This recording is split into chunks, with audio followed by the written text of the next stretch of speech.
Hi Toy Tractor Times fans, I'm at the 2020 National Farm Toy Show in Dyersville, Iowa. We've been taking a tour with Chris Steeb of his Redlands, Oklahoma display, which has multiple businesses along Highway 51, and this is something you've been working on since 2013. We've looked at a meat market, we've looked at propane, big versatile tractor dealership, and now we're going to take a look at some cattle in the fire department. Yep. So what we go into from there is it's actually the pasture belongs to sites. They also run some bulls, and there I've even got the little bull signs and stuff like that. I just wanted to show a typical hay meadow cattle pasture. It's got a contour to it, rolling up here to the used tractors on the dealership side. Little feeder out there. Yeah. And tell me about this irrigation system. That's a little different than your typical pivot. A lot of Oklahoma actually has roller irrigation. Sean Lockwood knocked that out for me. I have JW on Early Farms, the one I have on display. He's got them on it. You see a lot on your alfalfa and on your hay meadows. It's just another way to actually irrigate your field that's a little lower to the ground, so when you have the high winds, it doesn't affect it as bad as pivots can. And here you got a small space, and it rolls back and forth. It also got the cattle guard. Yep. So you don't need a gate. The cow's hooves are a little too small to fit through. So Tyson Shore did me. They're not going to wander out in the street here. Did me the metal fencing for this. It's all 3D printed on his printer. Like I said, did the cattle guard. Actually, it's just another Oklahoma, or like I said, Western style. But I have seen them up here in Iowa and such. They're becoming more and more popular because, like I said, it is a way to have your cows stay in without having to have a gate to open all the time. So one of your national displays that you won with, you had a fire at the dairy farm. Yeah, the dairy farm. Yeah, unfortunately lost their, like I said, their pole barn in the fire. Well, this would have been one of the local stations that actually responded. So this is Fire Hall, Redlands Fire Hall number 3. You see one of the fire trucks coming down 51 here. Yeah, they were out on a call. Now they're back cleaning up the one truck and waiting on the other one to get back in. See our utilities along here. They got a fire hydrant at the station. Yep. Got a police car.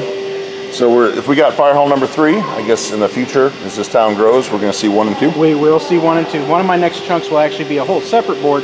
This one the auction yard links into, but I'm going to have downtown with the co-op and all that. And the auction yard was the first part of it in 2013? In 2013, yep. All right, tell us about the Fire Hall. So it's just your typical little rural built out of a pole barn fire station.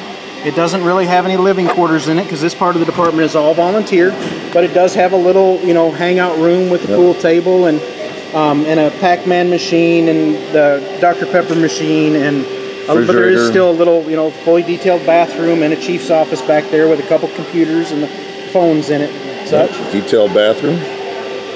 Then we got our bay. Lots of nice trucks. The bays, we got, like I said, Tyson Shore did a beautiful job on the lockers for me. Bearcat 3D did the gear for inside of it, and just the typical stuff you have around fire stations. Your extra hose sitting on shelves. I like the hose on the truck. Yep, hoses on the trucks. The air compressor to keep the trucks aired up. Big pumper trucks here, and yeah, it's Oklahoma, and this would be the most rural station. So everything out of this station is all-wheel or four-wheel drive for fighting mostly the rural brush fire, wheat field fires. But there is an ambulance out of here, and that's getting a wash here. I mean, right down to having the hose. Yep, got the guy out there holding the hose, and the guy actually wiping off or scrubbing off the truck. 5-gallon bucket for soap. Yeah. And is that you there? That would be me. Yeah. Some people were silly enough; they actually decided that I needed figures of myself. Sure. And now, I like this. You got the picnic tables back here. Again, as we've seen each section of this display, FFA is doing a can drive. Another can drive right there by the break area.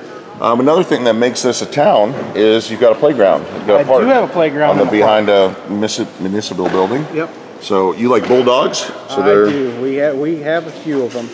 Yeah. So I had to have some bulldogs on the display for my wife, and like I said, just a regular little. Could be a city park anywhere. Has a beautiful playground set that was done for me by Doug Krieg.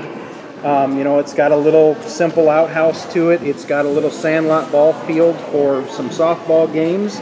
It's got the park grill and just some extra benches and, picnic tables for people to just come out and have a good relaxing time. Okay, Chris, I really like this baseball diamond. Probably my favorite part of the display because this makes it a small town. We've got a little league team out here practicing on a nice afternoon, running the bases. Home plate, throwing the ball back and forth. Again, that chain link fence we saw at the propane dealer earlier in the series. Now it's part of the baseball diamond. You got the parents' cars. out here again collecting those FFA cans. Collecting the FFA cans any place they can. There's that grill, the outhouse, rubber mulch. Got the rubber mulch right down the... Yeah, a lot of people asked me this weekend what was with the pink stuff around there, and we actually have a park near us that put the rubber mulch in, and it was a real pretty crimson red through the first summer, and it turned to a real goofy color pink. But it's, you know, it still works. It's still spongy, so it's safe for the kids that would possibly fall off a swing. And just on the side here, again, trees in between here and our next stop at the farm, tornado siren. The radio antenna. Yep. Dumpster in the back here. You know, this station also has a standby generator for, you know. Hose reel. Got the hose reel. Like I said, I thought of everything that I could think of from our own fire station and put it into this display. We got EMS cabinets and spare guys' locker gear, and like I said, just everything. Like I said, I mean, everybody knows that, you know, being one forever, that all firefighters are brothers is what I'm trying to say, and I really wanted to show something, you know, to say thank you to all the guys who do serve out there. We appreciate them. So again, we're going through this series, so we're going to make one more stop over here at the farm in our next video, and the other previous videos of the town display will be linked in the description below. Thank you, Chris. Thank you, and thanks for paying attention to me on Instagram at Redlands, Oklahoma.